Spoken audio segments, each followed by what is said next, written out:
देश में चुनाव बीत चुका है, नतीजे आ गए हैं, सरकार बनाने की बारी है, फिर तमाम अटकलें चल रही हैं। इसी बीच में हम पहुंचे हैं लखनऊ विश्वविद्यालय के प्रोफेसर डॉक्टर रविकांत जी के पास। रविकांत सर, स्वागत है हमारे चैनल पे। सबसे पहले थैंक यू। जिस तरीके से चुनाव के नतीजे आए, मायावती जी को उत्तर प्रदेश ने नकार दिया। देश भर में एक तरह से कहते जो दलितों की वोट बैंक थी, जिस पे वो ताल ठोकती थी, जिसे उन्होंने कह दिया चुनाव से पहले हम अकेले लड़ेंगे चुनाव, लेकिन उस तरह का जो कॉन्फिडेंस दिखाई दे रहा था, उस तरह के नतीजे नहीं आए उनके। हाँ, मुझे लगता है कि इसके पीछे की वजह जानने की कोशिश कर रहे हैं हम। वजह क्या, देखिए पिछले 10 साल से मायावती जी घर से निकली नहीं। दलितों की जो आवाज़ होनी चाहिए थी वो नहीं बन रही। हाथरस से लेकर के तमाम और घटनाएं हुई, लेकिन उनकी कोई आवाज़ नहीं आई।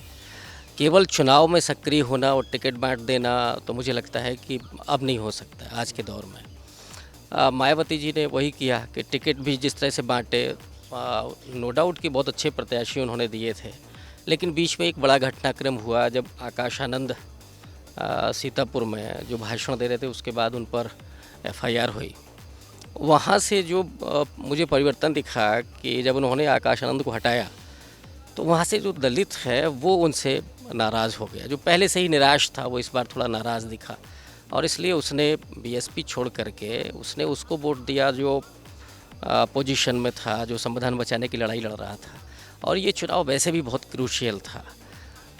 सीधे तौर पर संविधान और लोकतंत्र बचाने के नारे पर ये चुनाव चल रहा था, और इसी वजह से जो दलित है, खास करके जो बहुजन तबका था, उसने उस पार्टी को वोट दिया जो संविधान के साथ खड़ी थी।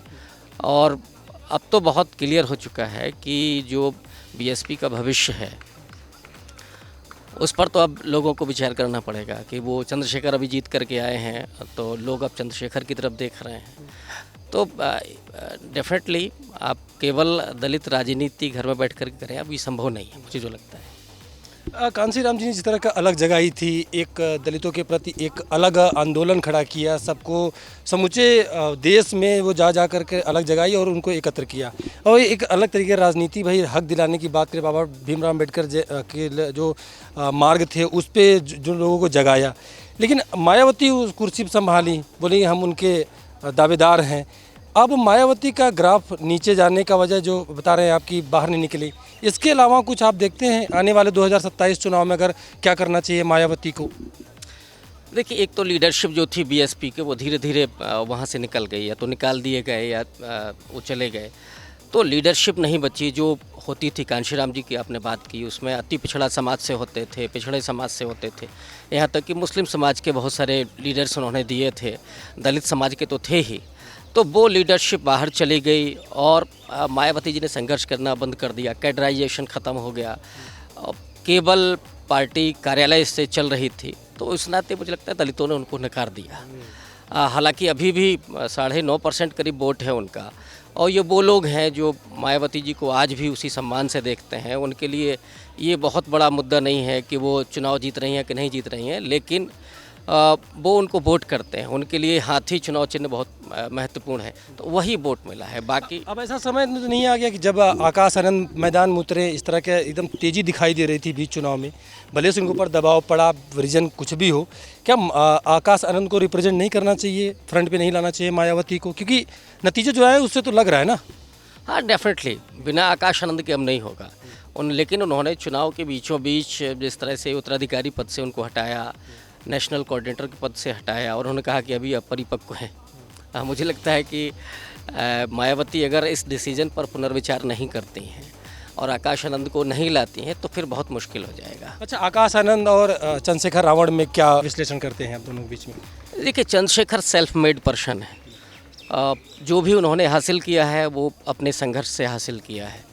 एक लड़ाका नौजवान है, अम्बेडकराइट है, समाज को लेकर के बेहद चेतना संपन्न है और हमेशा मुद्दों पर खड़ा रहते हैं।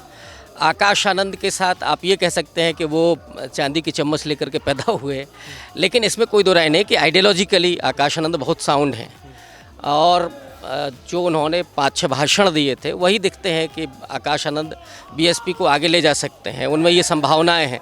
लेकिन सवाल ये है कि क्या मायावती उनको आगे करेंगी, ये सवाल है।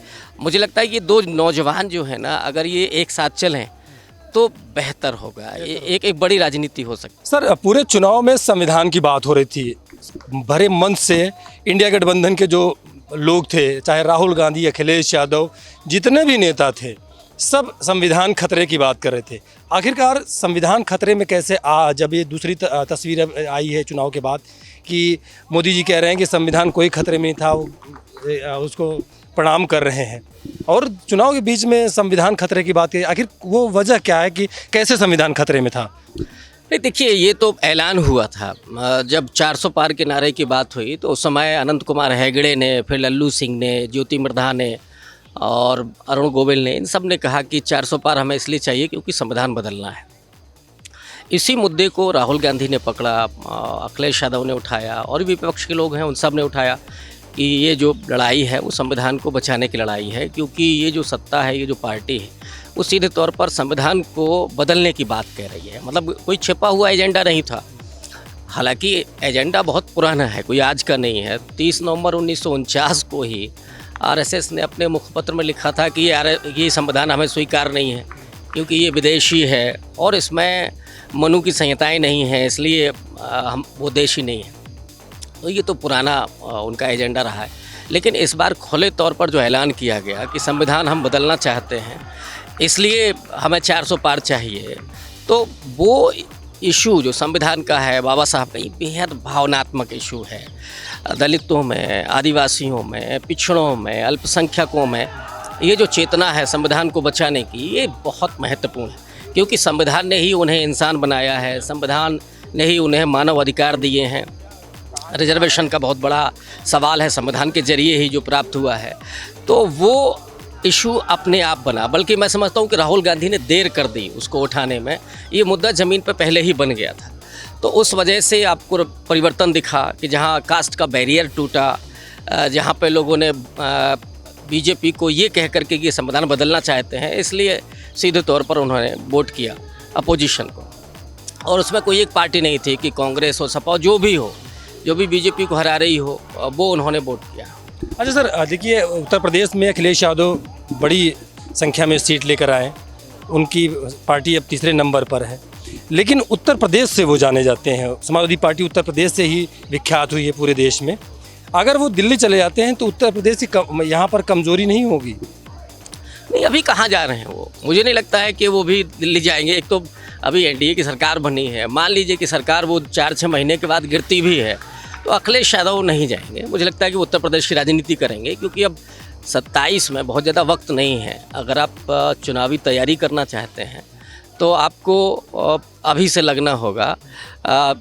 रणनीति तो बहुत अच्छी जो इस्तेमाल की थी इस बार अखिलेश यादव ने, वो आगे भी मुझे लगता है कंटिन्यू करेंगे, और 27 उनके लिए बहुत महत्वपूर्ण होगा। दिल्ली वो नहीं जाएंगे जहाँ तक मुझे लगता है। अगर दलितों की बात करें, जो दलितों का वोट बैंक था, बड़ा वोट बैंक, मायावती को नहीं गया। पिछली बार अगर 2019 में बात कर लें तो भारतीय जनता पार्टी की तरफ कन्वर्ट बोल रहे थे हुआ था, जिसकी वजह से भारतीय जनता पार्टी ने प्रचंड जीत की। इस बार अखिलेश यादव को वोट किया है? हाँ, निश्चित रूप से। और मैं समझता हूँ कि जो 21.5% दलित है उत्तर प्रदेश में, उसमें से सबसे ज़्यादा वोट पीडी इन्हीं को मिला है, इंडिया अलायंस को मिला है। और वो तकरीबन मेरे अनुसार 10% के आसपास, 10-11% तो इंडिया अलायंस को मिला है। और उसके बाद बीएसपी को मिला है, जो 9.5% वोट है, उसमें से 8% तो करीब बीएसपी को मिला ही है। मेरा ये अनुमान पहले से भी था। और बाकी करीब 2.5 से 3% वोट बीजेपी को मिला है दलितों का। लेकिन इस बार सबसे जो चेंज दिखाई दिया, वो देखा है कि इंडिया अलायंस को वोट ज़्यादा मिला है, बीएसपी को भी कम मिला है, बीजेपी को भी कम मिला है। मायावती समझा नहीं पाई, और वजह क्या रही? संविधान ही वजह था या फिर कुछ और था? दलितों के बीच में जो पढ़े लिखे हैं, इसलिए उन्होंने इंडिया गठबंधन को वोट दिया? नहीं, मायावती उस तरह से कन्विंस ही नहीं कर पाए। और जो पॉलिटिक्स हुई इंडिया अलायंस की, राहुल गांधी बेहद लोकप्रिय हुए। राहुल गांधी जो बात कर रहे थे वो लोगों को समझ में आ रही थी ज़्यादा प्रभावशाली तरीके से।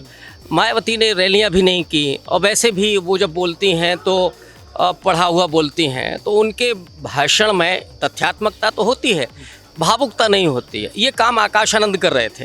आकाश आनंद को जब उन्होंने वापस कर लिया, छोड़ दिया, तो उस वजह से मुझे लगता है कि दलेश थोड़ा निराश होकर के इंडिया अलायंस की तरफ चला गया। वो ज़्यादा वहाँ से नाराज़ हुआ है।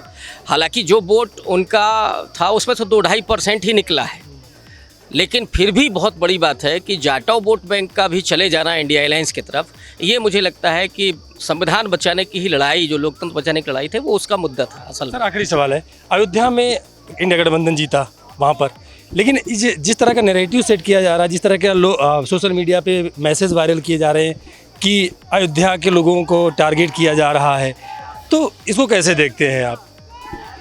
नहीं, ये देखिए, लोकतंत्र में तो हार जीत किसी की भी होती है, और ये कहना कि साहब अयोध्या में हार गई तो बीजेपी हार गई, बीजेपी को बहुत अच्छी सीटें मिली हैं। जितना एंटी इनकम्बेंसी थी उस हिसाब से और भी कम मिलनी चाहिए थी, लेकिन अयोध्या के अपने मुद्दे थे, अपना कास्ट समीकरण था जिसमें अवधेश प्रसाद जी को जीत मिली, और मुझे लगता है कि जो वहाँ के बीजेपी के प्रत्याशी थे, अगर वो चेंज होते तो शायद सिनेरियो बदलता। तो कई बार ये भी तो रणनीति होती है कि कैंडिडेट कौन है, उसका कास्ट कॉम्बिनेशन क्या है, ये बहुत सारी चीज़ें होती हैं। तो अयोध्या की जो जीत है, नो डाउट कि आप ये कह सकते हैं कि जो ये समझते हैं कि नहीं साहब हिंदुत्व के मुद्दे पर ही वोट पड़ता है, उनके लिए है ये, और वो आप कहें कि हद बेवकूफ़ी की हद तक है। जबकि ये तो लोकतंत्र है, लोकतंत्र में कोई भी कहीं से भी हारता जीतता है, इस पर क्या नाराज़गी। मुझे लगता है कि स्वागत करना चाहिए कि भाई वहाँ से अगली बार आप जीतो, उसमें क्या है। 2027 कैसे देखते हैं? 2027 में जिस तरीके का इंडिया गठबंधन परफॉर्मेंस, अभी अगर सीटों को जोड़ लें 37 सीटों को, तो करीबन 266 सीट पूरा समाजवादी पार्टी के पास है। तो क्या इसका फ़ायदा मिलेगा विधानसभा चुनाव में 2027 में? नहीं, फ़ायदा बिल्कुल मिलेगा, लेकिन देखिए हर चुनाव अपने आप में अलग होता है।